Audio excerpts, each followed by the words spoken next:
নতুন রাস্তা নির্মাণে উদ্যোগী রায়গঞ্জের বিধায়ক কৃষ্ণ কল্যাণী।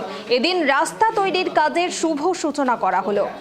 বুধবার ৩৫ নম্বর বিধানসভার অন্তর্গত রায়গঞ্জের ৮ নম্বর বাহিন অঞ্চলে শঙ্করপুর থেকে হাটমনি পর্যন্ত সড়ক নির্মাণ কাজের শুভ উদ্বোধন অনুষ্ঠিত হলো।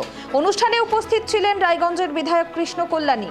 এই রাস্তা নির্মাণের ফলে এলাকার দীর্ঘদিনের যাতায়াত সমস্যার সমাধান হবে বলে আশা প্রকাশ করেছেন স্থানীয় বাসিন্দারা।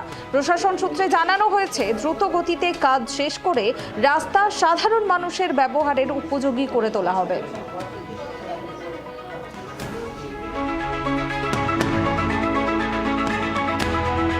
এখানে কি উপলক্ষে?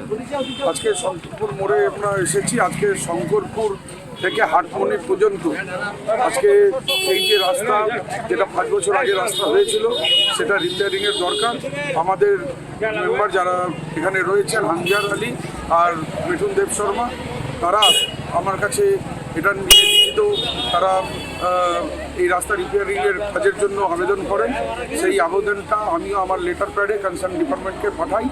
আজকে খুব আনন্দ হচ্ছে যে এই রাস্তা রিপেয়ারিংয়ের কাজে 28 লক্ষ টাকা বরাদ্দ করা হয়েছে।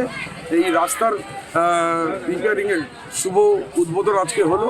খুব শীঘ্রই এই রাস্তা রিপেয়ার হয়ে ঝাঁ চকচকা হবে। আজকে দীর্ঘদিন ধরে এই এলাকাবাসীর যেটা দাবি ছিল, সেই দাবিটা আজকে